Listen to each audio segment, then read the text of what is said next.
Joining me now in this Sunday Morning Futures exclusive is Senate Majority Leader, Senator John Thune. Senator, thanks so much for joining us. Great to be with you. Thanks, Maria. Where do the negotiations stand today? Well, there's not a lot to negotiate, Maria. It's the Democrats just need to open up the government. Right now, we're at a stalemate. They've now voted 4 times. We give them the opportunity, a clean, nonpartisan, short-term funding resolution that continues government funding for the next 7 weeks. And on 4 occasions now, they voted against it. So they'll get another chance on Monday to vote again, and I'm hoping that some of them have a change of heart.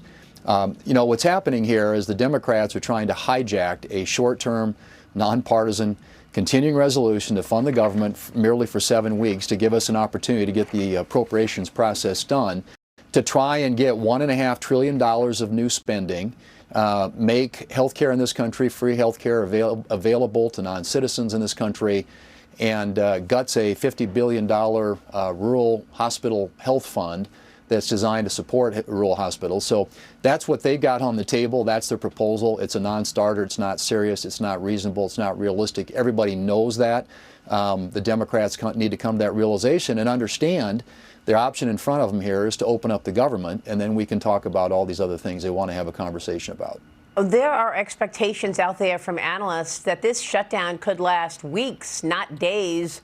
How long are you expecting this to go on? I think it's just as long as the Democrats want it to go on. I mean, they're the ones, they have the controlling card right now. The House has passed it. The president's prepared to sign it. There are a majority of, United States senators, 55 United States senators, a majority out of the 100, who are for it. All we need is another 5 Democrat senators to join us to get the 60 votes that are necessary to pass legislation in the Senate. So it's a very straightforward proposition. It's simply, are the Democrats going to open up the government or aren't they? And I think right now that's the question before the House. I mean, I hope there are reasonable ones out there. This is a Schumer shutdown. Chuck Schumer instigated this at the behest of a bunch of far-left liberal interest groups. But there are Democrats who are reaching out to Republicans, having conversations about how we might be able to get the government opened up again. So hopefully the reasonable Democrats will prevail there and not follow the lead, or follow the lead of their leader, I should say, and walk down this path of a government shutdown, which is detrimental to the American people, and they know that. And this is a very costly enterprise or endeavor for the Democrats to take, because it really does hurt people across this country, and it's a simple, straightforward proposition to get the government opened up again. So Monday at 5:30, you'll start with the procedural vote on the Democrats' plan and then the GOP CR. You've already had 2 Democrats that have voted with the Republicans, including John Fetterman, who joined us here last weekend. Have you identified 5 more that you think could actually vote with Republicans already?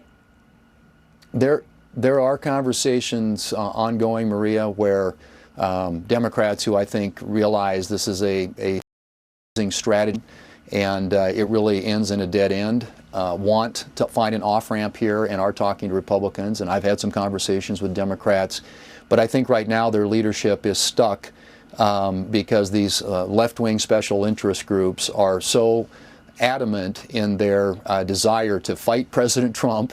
It's sort of this blind Trump derangement syndrome, if you will. They don't want to give the president a victory on anything. This is not giving him a victory on anything. This is simply continuing to fund the government for the next 7 weeks so we can continue the appropriations process. It really is, it's ironic in a way that this is where the Democrats have decided to pick their fight, but I think their liberal left is insisting on it, and so their leadership is being, it's the tail wagging the dog right now. But there are reasonable Democrats out there who are having conversations with Republicans, and I'm hopeful those are going to yield some results. I mean, at the end of the day, all these things that they want to do and that we're talking about, we're happy to have a conversation about, but that can't happen with the government shut down. So it's open up the government and or else. I mean, I think that's really the choice that's in front of them right now. I know that your colleague, Senator Mike Rounds, has been talking about one idea that would see the subsidies, the Obamacare subsidies, extended for 1 year and then would be followed by a 1-year phase down to return the tax credits to the pre-COVID levels. Is that something that you would support? Well, as I said, Maria, and I've said this to anybody who has an idea, that those are all ideas we can talk about, but not while the federal government is being held hostage. Release the hostage. We'll have that conversation. Mike's got a proposal. Several other people in our conference and some Democrats have different ideas about what to do here. But that is a program, by the way, that is desperately in need of reform. You cannot just extend it, flat extend it. It is too flawed. The structurally design on it is a really, really poor return for the American taxpayer. Senator, when does this become a national security issue? I mean, with government closed, do you worry that this extends into serious worry for national security at some point? Sure. I mean, obviously, you want your troops to get paid. You get troops that are not worrying. These are important. This is the safety of the American people. You're talking about Border Patrol agents not getting paid, TSA agents not getting paid. You've got programs like, support food assistance for women and children that's being affected by this. At some point, this is going to start having real consequences. And so the administration is having to make decisions right now about how to move money around, which agencies and departments to prioritize in all this. And those are also decisions that are going to be costly to the American people and to a lot of the constituents of Democrats out there who continually vote to keep the government shut down. This is, right now, it's a very straightforward, as I said, proposition. The bill is sitting at the desk in the Senate. All we have to do is get 5 more Democrats to vote yes, the government opens up, and then we can start talking about all these other things they want to have conversations about. And, this is a Schumer shutdown. He's under political pressure at home. We all know that. Everybody knows that. And, but his rank and file members shouldn't follow his lead on this. This is where you need to separate from your leader and actually do the right thing for your constituents and for your country. The Wall Street Journal writes it today about a breakdown in trust. Has Chuck Schumer lost the trust of colleagues? I can't speak for their side. I don't understand their side, and I certainly don't understand this strategy. I've never seen something that seems like such a losing proposition, a losing hand, where you take hostage something you actually like, which is the federal government. This is what the Democrats have done. And but I think that they're having some very robust conversations on their side. I just hope there are enough reasonable Democrats out there who see this for what it is and realize that the only way to get back on track here is to vote to reopen the government, and then we can go to work on all these issues that they want to talk about. Like I said, it's not complicated, and they have to make that decision. It's up to them. So you think that leadership just wants to fight Trump, just wants to do whatever President Trump wants to do, they want to do the opposite. That was sort of the pushback with getting his nominees across the finish line. You actually had to change the rules with the nominees right now. Well, there's a batch of them that are moving through. We did have to change the rules because, again, they dug in and fought on all of them and decided that they were going to filibuster every one of his nominees, even though every administration prior had the majority of their noms put through by unanimous consent or voice vote, which is a way of expediting their consideration on the floor. And so we were dragging this out, spending enormous amount of time. The Senate had become basically a personnel department where we were doing nothing but processing nominations. We did change the rules in a way that allows us to consider some of these in batches, and there's about 100 of them that'll come through early next week. On, I think, Tuesday we're set up to vote to get another 100 of them through. But this is the new business model for the Democrats in the Senate. They have decided to take everything hostage because of their hatred for the president. Wow. And I have to say, Maria, I don't understand it. It is irrational to me, but there are people on their side for whom this Trump derangement syndrome is borderline pathological. There's just no other explanation for it. They just want to fight everything that the president's trying to get done. Yeah, it's unbelievable because most people want there to be unity. The people want you to work together. Let me move on real quick before you go, Senator, on Hamas and what has happened here. The president is sending Steve Witkoff and Jared Kushner, the envoys to Egypt, to finalize this hostage release deal after Israel and Hamas apparently are accepting his 20-point proposal with reservations. What can you tell us about that?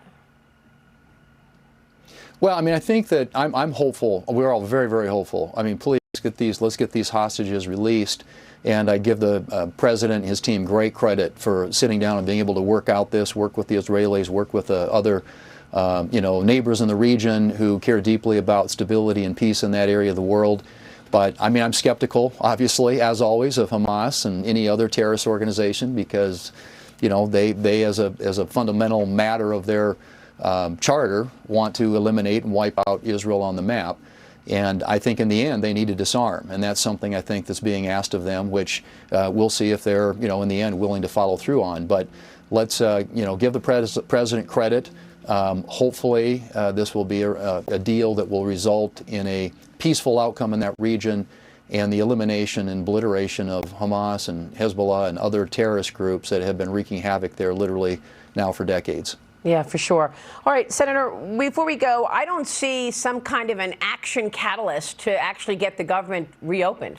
It's not like there's a debt limit discussion or, you've got the open enrollment for insurance on November 1st. But is there an action item that could actually swing leadership of the Democrat Party to work with you?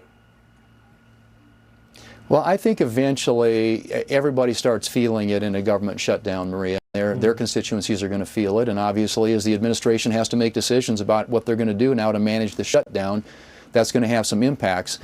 But at the end of the day, it really isn't. To me at least, the real sacrifice here, too, is all the other things we need to be doing. You asked about national security. We've got a defense authorization bill that's supposed to be on the floor, appropriations bills, permitting reform, all kinds of other things that's just been swept aside and hanging in the balance now over this shutdown. So it's really a function not only of opening up the government again, but it's also all the other things that Congress needs to be working on that we're not getting done right now.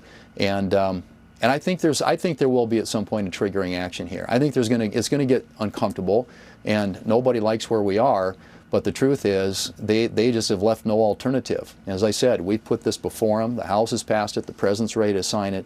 It used to be a routine thing. It was done 13 times when the Democrats were in the majority and President Biden was in the White House. We had continuing resolutions, short-term continuing resolutions. This is nonpartisan. We didn't put anything on it. It's no gimmicks, no policy writers, just a straightforward resolution to keep the government open so we can continue the appropriations work that honestly both sides, Republicans and Democrats in the Senate, want to do. So what happens in mid-November after this CR is expiring? Well, I think we'll face another deadline, but hopefully by then we'll have more appropriations work done. We've got 3 bills passed. They're in conference. If we can get those out of the conference across the floor into law, do a few more, it gets us in the muscle memory of actually doing the business of funding the government again the old-fashioned way, which is in the open and transparent way. Under the Schumer regime, when they had the majority in the Senate, they did all this behind closed doors in Chuck Schumer's office. We've got a different business model, and I think Democrats in the Senate see what we're trying to do, too, is something that empowers and enables them to have a voice in what happens around here. But there'll be another funding deadline. That's why I keep telling Democrats, you'll have another chance. If you want to take the government hostage again, you'll have leverage at that point, too. And I think, like I said, there are conversations happening on both sides right now on the issue of the enhanced subsidies. You can't do something about that without reforming the program because the program it's flawed, it's broken, and it's subsidies to insurance companies who are gaming it in a way that enables them to make a lot of money by enrolling people who don't even know they have coverage. So there are changes we'll have to make in it, but there are some who want to see some program like that continue, and you can't have that conversation until you get the government open. Of course. Senator, we'll be watching tomorrow night, Monday night, and the vote. We appreciate you joining us. Thank you, sir. Good to be with you. Thanks, Maria.